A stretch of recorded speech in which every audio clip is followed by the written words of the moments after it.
안녕하세요. 책 읽어주는 남자 채널 북스입니다. 오늘 소개해드릴 책은 신이 아내를 불렀다 라는 제목의 에세이입니다. 진심 작가 지으셨고 지식과 감성 출판입니다. 드라마는 참 재밌습니다. 소설도 그렇고요. 영화도 그렇고요. 아마도 우리가 살아가면서 겪어보지 못할 법한 어떤 판타지를 충족해 주어서 그런 게 아닌가 그런 생각을 합니다. 그런데 드라마가 또 매력 있는 이유 중에 하나는 반대로 우리 삶에서 일어날 수도 있는 일이다 라는 어떤 공감대가 있다는 점이기도 한 것 같습니다. 그래서 막 인생이 파란만장하게 펼쳐질 때 이런 표현들을 많이 씁니다. 드라마 같다. 꼭 소설 같다. 영화 같다. 이런 표현을 쓰고는 합니다. 그런데 나이가 좀 들어가면 어느 순간 TV 속 넷플릭스 드라마가 조금 시큰둥해지는 순간이 오는 것 같습니다. 왜냐하면 그 현실의 우리 삶이 사실은 그 어떤 드라마나 영화보다도 훨씬 더 극적이기 때문이 아닌가 그런 생각을 해봅니다. 이 책 신이 아내를 불렀다. 이 책은 제 생각에는 그 어떤 부부보다도 극적인 시간을 겪은 한 가정의 소설 같은 에세이입니다. 이 책의 주인공들인 한 신혼 부부가 있었습니다. 아주 평범하고 행복하게 결혼을 해서 신혼생활을 영위하다가 아이를 갖게 됐고요. 아이를 임신하게 되었고 산후조리원도 예약해놓고 또 육아박람회를 다니면서 아주 운 좋게도 1등 경품도 몇 번씩 당첨되고 이렇게 아주 행복한 가정을 꾸려가는 부부였습니다. 이제 거기에 또 축복된 아이까지 오게 되는 아주 행복한 순간이었죠. 이 두 부부가 모두 아주 안정적인 직장에 또 전도 유망한 그런 젊은이들이었고요. 양가 부모님의 사랑으로 아주 행복한 결혼 생활을 시작하던 그런 부부였습니다. 그러다 남들이 그렇듯이 또 출산의 순간이 왔죠. 첫 아이를 만난다라는 기대와 흥분으로 조금 두려운 마음도 물론 있겠지만 아주 행복한 그런 시간이었습니다. 그렇게 첫 아이가 나오다가 첫 아이를 출산하다가 양수색전증이라는 저도 사실은 처음 들어보는 그런 상황이 이 아내에게 일어났습니다. 아내는 전체 혈액의 80% 정도를 쏟아내고 60팩이 넘는 수혈을 받는 응급 상황이 오게 됩니다. 아이를 낳자마자 심폐소생술, CPR이라고 하죠. 이렇게 압박하는, 가슴을 압박하고 인공호흡을 하는 심폐소생술을 30분 넘게 받고 그렇게 응급 상황에 처해지고 응급 조치를 취했지만 45분 동안 심정지 상태, 심장이 마비된 상태가 유지되는 그런 일이 일어납니다. 이렇게 뇌 손상까지 이어져서 아이를 낳자마자 그렇게 의식을 잃게 되는 상황이 옵니다. 정말 방금 제가 얘기 드렸던 그 행복한 부부에게 하루아침에 갑자기 일어난 일이죠. 이 순간부터 이 부부의 인생이 완전히 바뀌기 시작합니다. 그 전까지는 바로 사실은 그 전날까지만 해도 상상도 못했던 일이 벌어지게 되는 거죠. 인생이 당연히 계획대로 되지 않겠지만 이렇게 송두리째 인생을 흔드는 사건들이 벌어지면 도대체 어떻게 해야 할까 이런 생각을 해보게 되는 장면이었습니다. 요 시점에 대해서 저자가 남편이 이제 이 책을 쓴 건데 그 저자가 남편이 쓴 본문 내용을 좀 읽어드리면 이렇습니다. 출산은 인생의 가장 행복한 순간이어야 하는데 그 기쁨을 느낄 겨를도 없이 아기 얼굴도 못 본 채 사경을 헤매고 있다. 지금 무슨 생각을 하고 있을까? 지금 무슨 꿈을 꾸고 있을까? 오늘은 어떤 얘기를 해줄까? 어떤 자극을 줘볼까? 오늘은 내 손을 잡아줄까? 이 모든 일은 준비되지 않은 채 순식간에 일어났다. 이렇게 쓰고 있습니다. 정말 준비할 수가 없는 일이죠. 갑작스러운 일이고 순식간에 이런 일이 일어나고 그 아내가 혼수 상태, 코마 상태에 빠졌기 때문에 그 남편이 아기가 막 태어난 그런 기쁨의 순간이지만 그 행복을 느낄 겨를도 없이 사경을 헤매고 있는 그 아내한테 오늘은 뭐 어떻게 자극을 줘서 눈을 뜨게 해볼까, 그냥 이런 생각을 하고 있는 그 순간을 기록한 그런 내용입니다. 이 부부에게 일어난 이 양수색전증이라는 이 증상은 산부인과 의사들 사이에서는 러시안 룰렛이다, 이렇게 비유된다고 합니다. 러시안 룰렛이라는 게 탄창이 돌아가는 뭐 유견발이나 이런 그 탄창에다가 한 발만 껴놓고 총을 쏘는 거죠. 언제 발사될지 모르는 상태에서. 그러니까 그냥 확률인 거죠. 그거는 준비하거나 계획할 수 없는, 그냥 걸리면 총알이 발사되겠죠. 그럼 죽게 되고, 뭐 그런 러시안 룰렛에 비유된다라고 합니다. 나이나 혹은 건강 상태 이런 것과 상관없이 그냥 예측할 수 없이 일어나는 일이라고 합니다. 확률은 어느 정도냐면 한 4만에서 5만 명의 출산 중에 한 번 정도, 그러니까 뭐 대략적으로는 5만 분의 1의 확률로 일어나는, 그저 그냥 확률적으로 일어나는 원인을 알 수 없는 그런 상황이라고 합니다. 뭐 5만 분의 1이면 굉장히 희박한 확률이다, 이렇게 이야기할 수도 있지만, 반대로 얘기하면 누구에게나 예고 없이 일어날 수 있는 일이다, 또 이렇게도 이야기할 수 있을 것 같습니다. 이런 일이 이 부부에게 이렇게 일어난 그런 상황입니다. 이 책을 읽으면서 저는 개인적으로 이런 생각을 많이 하게 됐어요. 나라면 어땠을까? 나라면 이라는 생각을 참 많이 하게 하는 그런 이야기였던 것 같습니다. 나라면 과연 저 상황에서 어떻게 했을까? 나라면 또 이 부부처럼, 이 남편처럼 이렇게 잘 이겨낼 수 있었을까? 나라면 이렇게 버텨올 수 있었을까? 이런 생각을 참 많이 하게 하는 그런 책이었고요. 그런 의미에서 저자와 이 아내분의 그 8년간의 참 무한한 존경과 격려를 보내게 되는 그런 이야기다 라고 할 수 있습니다. 정말 소설보다 훨씬 더 극적인 소설 같은 이야기다 라고 할 수 있고요. 저자 자신도 이 확률에 대해서 본문에 이야기한 부분이 있는데 읽어드리면 이렇습니다.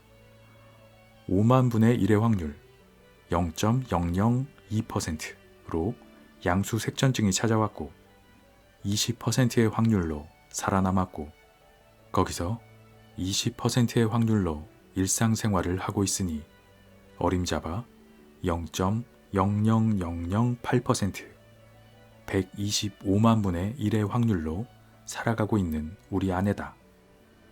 이렇게 표현을 하고 있습니다.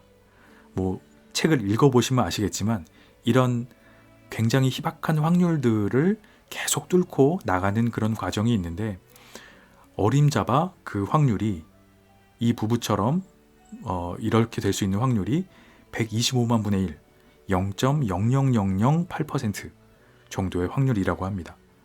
뭐 수치만으로도 참 대단한 일을 겪었다라는 생각이 되고요.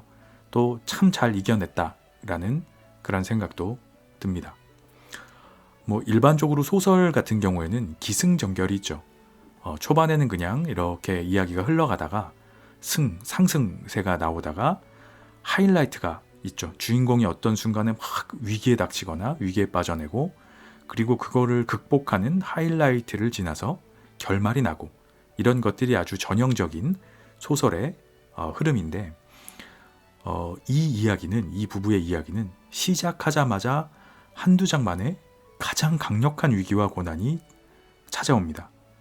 아마 제 생각에 읽으시는 분들 10분 중에 8분, 9분은 처음 몇 장에서 아마 눈물이 쏙 빠지지 않을까라고 생각합니다. 참 몰아치는 고난이 닥치고요, 처음에. 그리고 이 책의 나머지 부분들은 이 고난을 어떻게 지나가는지, 어떻게 극복해내는지를 마음 졸이면서 읽게 되고 또 그 과정에서 함께 감사하고 함께 웃음 짓게 하는 아주 묘한 구성의 책이다. 이렇게 소개를 드리고 싶습니다. 일부러 어떤 소설 가상의 이야기를 일부러 이렇게 지어서 쓴다면 좀 이상한 구성일지도 모르겠습니다. 하지만 이게 실화이기 때문에 아마 읽으시면서 온통 혼이 쏙 빠지고 아주 눈물도 많이 흘리실 것 같고 이야기에 빨려 들어가서 아주 단숨에 읽게 되는 그런 이야기라고 생각이 됩니다. 이 위기가 중간에 오는 게 아니라 처음에 가장 강력한 고난이 위기가 오고 점점 책의 끝으로 가면서 그래도 좋아지는 이야기잖아요. 가장 강력한 게 앞에 있으니까. 그러니까 읽고 있으면은 저는 개인적으로는 마음이 좀 행복해지고 이 감사함이 점점 생기는 그런 이야기다 라고 생각을 했습니다. 어쩌면은 이 책을 읽는 사람들에게 주는 가장 큰 메시지, 가장 큰 키워드는 바로 감사함, 이런 감사함이 아닐까 그런 생각을 해봤습니다. 우리가 아주 일상적으로 당연히 하는 그런 일들이 있죠. 뭐 음식을 먹고 물을 마시고 또 걸어 다니고 이야기를 하고 대화를 하고 이런 것들 그냥 너무 당연한 일상이죠. 그런데 이런 당연한 일들을 당연하게 할 수 없는 그런 순간이 오면 이 모든 일들이 너무너무 소중하고 뼈저리게 감사한 일이구나. 이런 것들을 느낄 수 있는 이야기였고요. 우리가 당연하게 누리고 있는 일상들의 소중함을 정말 뼈저리게 느끼게 해주는 그런 책이라고 생각합니다. 개인적으로 이런 맥락에서 인상적이었던 부분 중에 하나가 이제 재활을 하는 과정에서 삼킴 치료, 이런 치료를 하는 부분이 있습니다. 삼키다라는 거죠. 삼킴을 하는 것도 재활이 필요하더라고요. 이 목으로 물이나 음식을 삼키는 그런 당연한 일도 어떤 경우에는 당연한 일이 아니라 굉장히 어려운 일이다라는 것을 처음으로 생각해 보게 되었고요.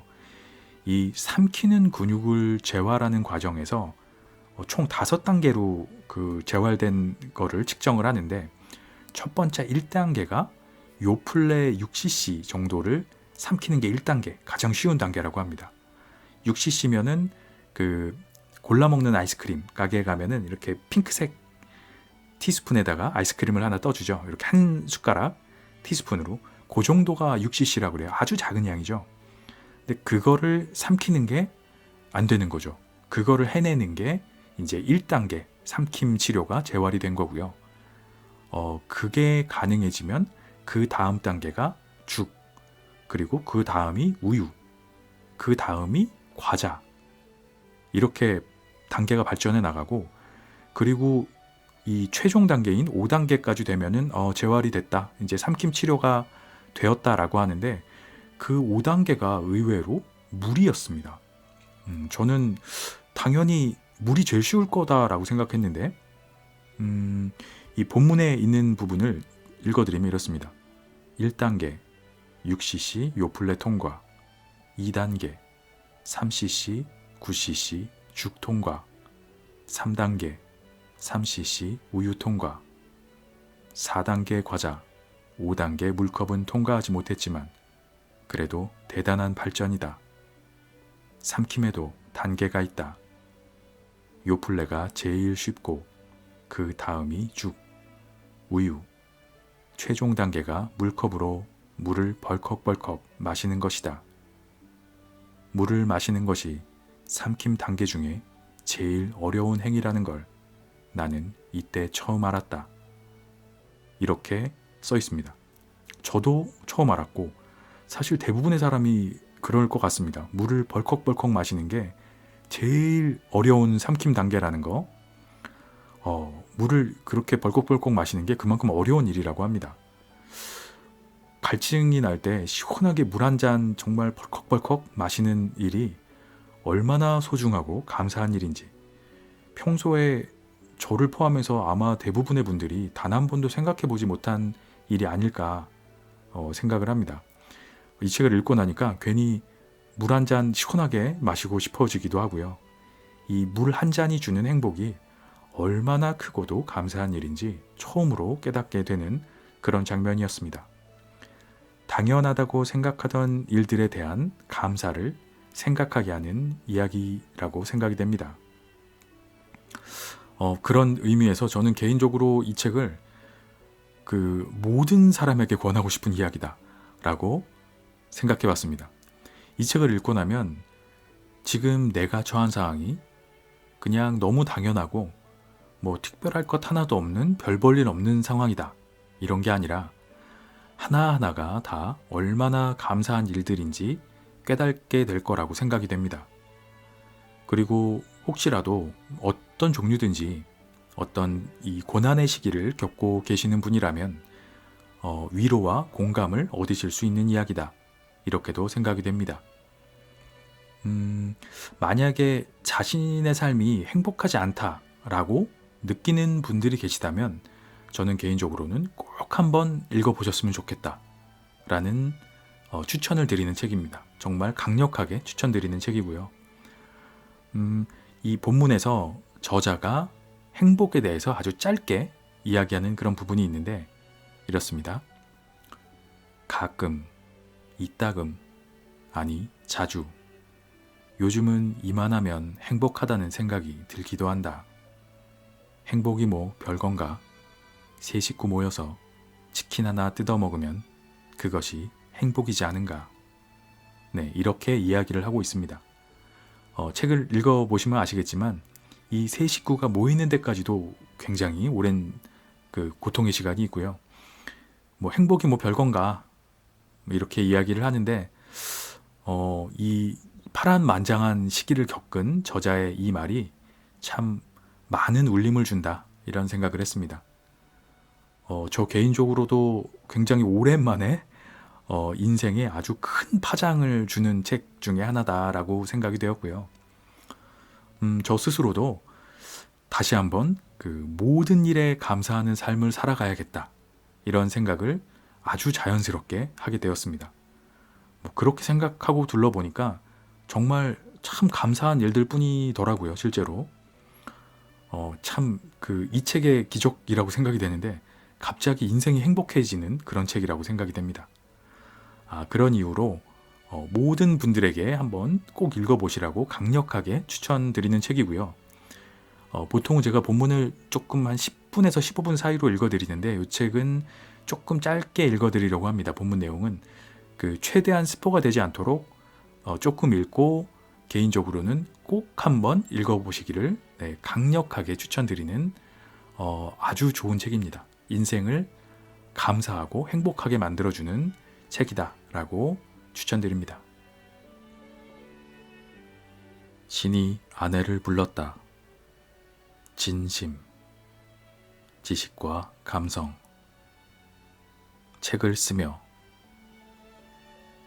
이 책은 출산하는 날 아내에게 닥친 불의의 사고 후 8년간의 여정을 기록하였습니다. 사고 후에 고통스럽고 힘든 치료 과정을 잘 이겨내준 아내에게 감사하며 또 앞으로도 험난할지도 모르는 우리 가족의 인생에 더 큰 용기를 주고자 집필하였습니다. 또한 뇌 질환을 앓고 있는 많은 환자, 이 세상의 모든 보호자분들께 힘이 되었으면 합니다. 이 책에 나오는 사건은 불가항력적인 사고로 의료 과실이 아닌 것으로 종결되었으며 본인 또한 그 점을 확실히 인정하고 또한 그 당시 우리를 거쳐간 모든 의료진들이 아내와 아이의 생명을 구하기 위해 최선을 다해 주었음에 진심으로 감사하는 마음입니다. 이 책에는 아내를 회복시키기 위해 했었던 저희 가족의 실질적인 노력이 기록되어 있습니다. 뇌질환은 살면서 한 번쯤은 내가 아니어도 주변에서 흔히 겪을 수 있는 일입니다. 저의 경험이 누군가의 희망이나 위로가 되었으면 좋겠습니다. 이 시대의 힘든 청년들, 결혼을 준비하고 있거나 결혼 생활 중인, 아이를 준비 중이거나 아이를 가진 친구들이 지금 내 옆에 있는 사람의 소중함을 한 번 더 기억하고 모든 것이 힘들지만 더 나은 내일을 위하여 행복하게 살았으면 하는 바람입니다. 프롤로그. 삶과 죽음의 경계에서 당신은 사랑하는 아내와 행복한 신혼 생활을 하고 있습니다. 그리고 둘 사이에 아이가 생겼습니다. 드디어 오늘은 기다리던 아이가 세상 밖으로 나오는 날입니다. 그런데 분만 도중 아내의 심장이 멎었습니다. 심폐소생술을 30분 가까이 해도 깨어나질 않습니다. 의사가 에크모를 돌리자고 합니다. 당신은 선택의 기로에 서게 되었습니다. 아내가 정상적으로 살 확률은 매우 희박합니다. 당신이라면 어떤 결정을 내리시겠습니까? 고민할 수 있는 시간은 몇 초 정도밖에 되지 않습니다. 당신이 아내의 입장이라면 남편이 어떠한 선택을 해주길 바라십니까? 저는 선택을 했고 이 책은 그 이후의 삶에 대한 이야기입니다. 어려운 선택을 해야 하는 순간이 당신에게도 찾아올 수 있습니다. 이 책에서 그 답을 찾으셨으면 좋겠습니다. 파트 1. 이 모든 일들이 잊혀지지 않도록. 신이 아내를 불렀다. 세상에 이런 일이 나에게도 일어날 수 있다니. 너무나 기가 막힌 일이 일어났다. 내 아내가 아프다. 그냥 아픈 게 아니라 생사를 오가는 순간에 직면해 있다. 마음 약하고 겁 많은 우리 아내가, 남편과 앞으로 태어날 아기밖에 모르는 우리 아내가, 걱정이 티끌 만큼도 없던 우리 아내가 중환자실에 누워있다. 출산은 인생의 가장 행복한 순간이어야 하는데 그 기쁨을 느낄 겨를도 없이 아기 얼굴도 못 본 채 사경을 헤매고 있다. 지금 무슨 생각을 하고 있을까? 지금 무슨 꿈을 꾸고 있을까? 오늘은 어떤 얘기를 해줄까? 어떤 자극을 줘볼까? 오늘은 내 손을 잡아줄까? 이 모든 일은 준비되지 않은 채 순식간에 일어났다. 눈꺼풀. 눈꺼풀에 대해서 중요하게 생각해 본 적이 없다. 우리의 몸이 죽음에 이르렀을 때 가장 최후에 남는 것은 청각이라고 한다. 그리고 의식이 깨어날 때 가장 먼저 사용할 수 있는 가벼운 근육이 눈꺼풀이다. 눈을 깜빡깜빡 하는 것. 이것이 가장 사용하기 쉬운 근육이다. 인생의 가장 행복했던 순간 중에 하나를 꼽으라면 아내가 내 말에 눈꺼풀을 깜빡깜빡 힘겹게 움직여 주었을 때이다. 며칠 만에 코마 상태에서 깨어나는 순간이었다. 그 순간만큼은 결혼하는 순간보다도 더 기분이 좋았다. 내 말 들려? 눈 깜빡. 눈 꼭 한번 감아봐. 눈 꽉. 오빠 사랑하는 만큼 감아봐. 눈 꽉.